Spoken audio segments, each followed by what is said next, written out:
Ukraine Russia యుద్ధంలో భారత్ తటస్థంగా లేదు, శాంతి వైపు మాత్రమే ఉంది. పుతిన్ సమక్షంలో ప్రధాని మోడీ చేసిన ప్రకటన ఇది. ప్రధాని క్లారిటీ ఇచ్చింది పుతిన్కో రష్యాకు మాత్రమే కాదు, ప్రపంచం మొత్తానికి. ఎందుకంటే యుద్ధం భీకరంగా సాగుతున్న వేళ పుతిన్ భారత పర్యటన తప్పుడు సంకేతాలు ఇచ్చే ప్రమాదం ఉంది. పుతిన్కు రెడ్ కార్పెట్ పరచడంపై విమర్శలు వచ్చాయి కూడా. ఇప్పుడు ఆ విమర్శలకు చెక్ పెట్టేందుకు మరో వ్యూహాన్ని తెరపైకి తెస్తోంది మోడీ ప్రభుత్వం. పుతిన్లానే జెలెన్స్కీని కూడా భారత పర్యటనకు ఆహ్వానించబోతోంది. త్వరలోనే జెలెన్స్కీ భారత పర్యటన తేదీలు ఖరారవుతాయని వార్తలు వినవస్తున్నాయి. ఇదంతా దౌత్య బ్యాలెన్సింగ్లో భాగమని విశ్లేషణలు వినిపిస్తున్నా సుదీర్ఘ యుద్ధానికి ముగింపు పలికే ప్రయత్నాలు ఉన్నాయని ఎక్స్పర్ట్స్ అంచనా వేస్తున్నారు. ఇంతకు పుతిన్ పర్యటన ముగిసిన తర్వాత జెలెన్స్కీ పర్యటనపై ఫోకస్ చేయడం వెనుక వ్యూహం ఏంటి? దౌత్య బ్యాలెన్సింగా లేక నిజంగానే సంధి కుదిర్చే ప్రయత్నాలు చేస్తున్నారా? Let's watch.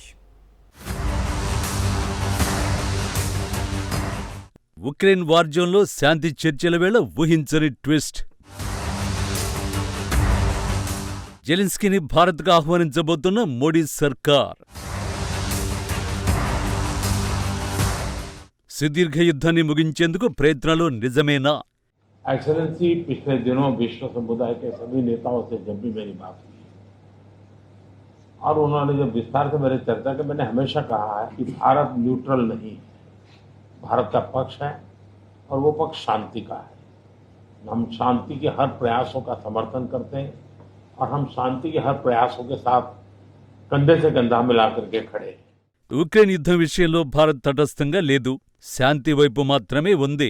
భారత పర్యటన వేళ పుతిన్ సమక్షంలోనే ప్రధాని మోడీ చేసిన ప్రకటన ఇది. ప్రధాని మోడీ ఇంతకు ముందు కూడా పుతిన్ సమక్షంలో ఈ తరహా ప్రకటన చేశారు. కానీ ఈసారి మాత్రం భారత్ శాంతి వైపు ఉందని క్లారిటీ ఇచ్చింది పుతిన్కు కాదు, యావత్ ప్రపంచానికి. ఎందుకంటే అమెరికా వంటి దేశాలు భారత్ని యుద్ధాన్ని ప్రోత్సహిస్తున్న దేశంగా చిత్రీకరిస్తున్నాయి. మాస్కోతో వ్యాపారం చేస్తూ ఆర్థికంగా అండగా నిలుస్తూ ఉక్రెయిన్ ప్రజల ప్రాణాలు తీసుకుంటోందని విమర్శిస్తున్నాయి. ఇలాంటి సమయంలో పుతిన్ భారత్లో పర్యటించడం మరోసారి ఆ దేశాలకు అస్త్రంగా మారొద్దంటే ఆయన సమక్షంలోనే తాము శాంతి వైపు మాత్రమే ఉన్నామని చెప్పాలి. ప్రధాని మోడీ అదే చేశారు. అయినప్పటికీ పాశ్చాత్య మీడియా సంస్థలు భారత్ను టార్గెట్ చేశాయి. పుతిన్ డిక్టేటర్గా పేర్కొంటూ అతడికి రెడ్ కార్పెట్ వేసి స్వాగతం పలకడాన్ని తప్పుబట్టాయి. కానీ మోడీ సర్కార్ మాత్రం పుతిన్ పర్యటనను మిత్రదేశ అధ్యక్షుడి పర్యటనగానే చూసింది. ఏదైతేనేం పుతిన్ పర్యటన సక్సెస్ఫుల్ గా ముగిసింది. ఇప్పుడు దౌత్యాన్ని బ్యాలెన్సింగ్ చేసే ప్రయత్నాల్లో మోడీ సర్కారు ఉన్నట్టు కనిపిస్తోంది.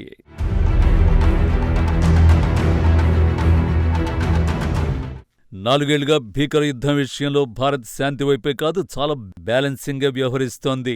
రష్యా ఉక్రెయిన్ రెండు దేశాల విషయంలో భారత్ దౌత్యపరంగా సమతుల్య చర్యలు తీసుకుంటోంది.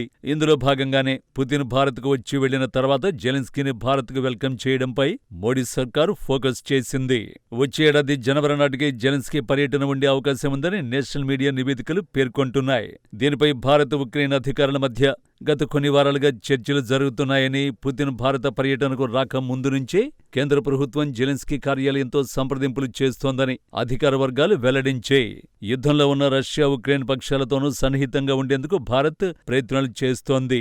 2022 ఫిబ్రవరిలో రష్యా ఉక్రెయిన్ మధ్య యుద్ధం ప్రారంభమైన నాటి నుంచి భారత్ రెండు దేశాలతోనూ టచ్లో ఉంది. భారత్ తటస్థంగా లేదని, శాంతి వైపు ఉంటుందని చెబుతూ వస్తోంది. జెలెన్స్కీతో మోడీ ఇప్పటికే దాదాపు 8 సార్లు ఫోన్లో మాట్లాడారు. 4 సందర్భాల్లో ఇద్దరు నేతలు వ్యక్తిగతంగానూ కలిశారు.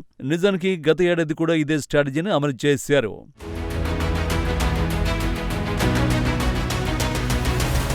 ఈ దృశ్యం 140 కోట్ల మంది భారతీయుల దృష్టిలో ఇద్దరు స్నేహితుల మధ్య ఆత్మీయ ఆలింగనం మాత్రమే. ఆ మాటకొస్తే ఈ ఇద్దరు నేతలు ఎప్పుడు ఎదురుపడినా ఇది జరిగేదే. కానీ మోడీ రష్యాలో పర్యటించిన సమయం వేరు. ఉక్రెయిన్ రష్యా మధ్య భీకర యుద్ధం జరుగుతోంది. ఈ విషయంలో పుతిన్ పశ్చిమ దేశాల నుంచి తీవ్ర విమర్శలు ఎదుర్కొంటున్నారు. పైగా మోడీ మాస్కోలో అడుగుపెట్టిన అదే సమయంలో ఉక్రెయిన్పై భీకర బాంబు దాడి జరిగింది. ఆ దాడిలో చిన్నారులు మృతి చెందారు. ఆ రోజు పుతిన్తో భేటీలో ఈ విషయాన్ని కూడా ప్రస్తావించారు. యుద్ధం ఎన్నటికీ పరిష్కారం కాదని, చిన్నారులు మరణించడం తనను కలిచివేసినట్టు చెప్పారు. కానీ ఇవేవీ పట్టించుకుని పశ్చిమ దేశాలు మోడీ పుతిన్ను ఆలింగనం చేసుకోవడాన్ని తీవ్రంగా తప్పుబట్టాయి. ఉక్రెయిన్ అధ్యక్షుడితో మొదలు యుఎస్ స్టేట్ డిపార్ట్మెంట్ వరకు ఏదో మోడీనే ఉక్రెయిన్పై బాంబులు వేయించినట్టుగా గగ్గోలు పెట్టాయి.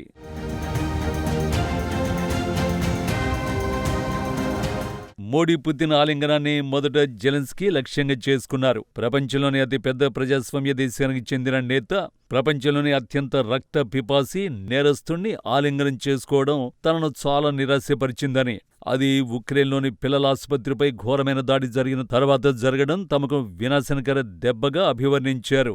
దీనిపై అప్పట్లో పెద్ద దుమారమే రేగింది. ముఖ్యంగా జెలెన్స్కీ వ్యాఖ్యలపై భారత్లో కూడా తీవ్ర విమర్శలు వ్యక్తమయ్యాయి. రష్యాలో పనిచేసిన భారత మాజీ రాయబారి, భారత మాజీ విదేశాంగ కార్యదర్శి కన్వల్ సిబల్ G7 శిఖరాగ్ర సమావేశంలో మోడీ జెలెన్స్కీని కౌగిలించుకోవడాన్ని గుర్తు చేశారు. పుతిన్పై జెలెన్స్కీకి ఉన్న అభిప్రాయమే రష్యాకు జెలెన్స్కీపై ఉంది. జెలెన్స్కీ హాస్యనటుడిలా వ్యవహరిస్తున్నారు తప్ప రాజకీయ నాయకుల్లా కాదని విమర్శించారు. ఈ వివాదాలకు ఫుల్ స్టాప్ పెట్టడానికి రష్యా పర్యటన ముగిసిన కొద్ది రోజుల్లోనే మోడీ ఉక్రెయిన్లో పర్యటించారు. పుతిన్ను ఆత్మీయంగా ఆలింగనం చేసుకున్న మోడీ జెలెన్స్కీని హత్తుకుని ధైర్యం చెప్పారు.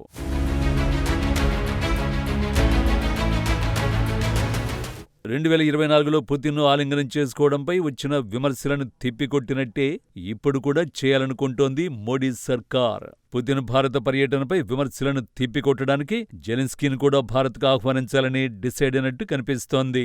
నిజానికి యుద్ధానికి ముగింపు పలికే దిశగా ప్రయత్నాలు చేయమని జెలెన్స్కీ కూడా భారత్ను కోరారు.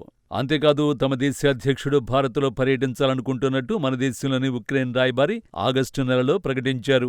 అంతేకాదు రష్యాతో కొనసాగుతున్న సంఘర్షణకి ముగింపు పలకడంలో భారత్ మరింత చురుకైన పాత్ర పోషించాలని ఉక్రెయిన్ విజ్ఞప్తి చేసింది. ఉక్రెయిన్ రాయబారి అలెగ్జాండర్ పోలిష్ చుక్కు మాట్లాడుతూ రష్యాతో భారత్ దీర్ఘకాలిక సంబంధాలను కలిగి ఉన్న దృష్ట్యా శాంతి చర్చలతో ముఖ్యమైన పాత్ర పోషిస్తుందని ఆశాభావం వ్యక్తం చేశాడు. 2023 నుంచి ఉక్రెయిన్ భారత్ మధ్య పరస్పర సంబంధాలు పెరిగాయన్నాడు. శాంతి దౌత్యం, రాజకీయ చర్చలకు గట్టిగానే భారత్ మద్దతునిస్తుందని ప్రధాని మోడీ చేసిన ప్రకటనను ఆయన ప్రశంసించాడు. ఇప్పుడు స్వయంగా ప్రభుత్వమే జెలెన్స్కీ పర్యటన తేదీలు ఖరారు చేసే పనిలో ఉన్నట్టు వార్తలొస్తున్నాయి. అయితే ఈసారి బ్యాలెన్స్డ్గా వ్యవహరించడం ఒక్కటే కాదు, సుదీర్ఘ యుద్ధాన్ని ముగించడం కూడా లక్ష్యం కావచ్చు.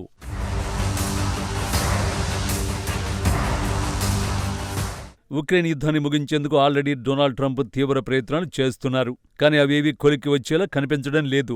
తాజాగా ట్రంప్ కూడా అసహనాన్ని వ్యక్తం చేశారు. అందుకు కారణం జెలెన్స్కీ ట్రంప్ ప్రతిపాదనను ఇంకా చదవకపోవడమే. వినడానికి ఆశ్చర్యంగా ఉన్నా ఇదే నిజం. జెలెన్స్కీ ఇంకా ప్రతిపాదన చదవకపోవడం తనకు కొంచెం నిరాశ కలిగించిందని ట్రంపే చెప్పారు. మరోవైపు ఉక్రెయిన్ చేసిన ప్రతిపాదనలను రష్యా ఇష్టపడ్డం లేదు. ఈ క్రమంలో పుతిన్ భారత్లో పర్యటించడం, జెలెన్స్కీని కూడా భారత్కు ఆహ్వానించాలనుకోవడం వెనుక సంధి ప్రయత్నాలు కూడా ఉండొచ్చనే విశ్లేషణలు వినిపిస్తున్నాయి. యుద్ధం ముగింపునకు పుతిన్ చేసిన ప్రతిపాదనల్ని జెలెన్స్కీ ముందు పెట్టే అవకాశం కూడా లేకపోలేదు. సింపుల్ గా చెప్పాలంటే తాము శాంతి వైపు నిలబడ్డమే కాదు, శాంతి దిశగా ప్రయత్నాలు కొనసాగిస్తున్నామని ప్రపంచానికి చాటి చెప్పే ప్రయత్నం చేస్తున్నారనుకోవచ్చు.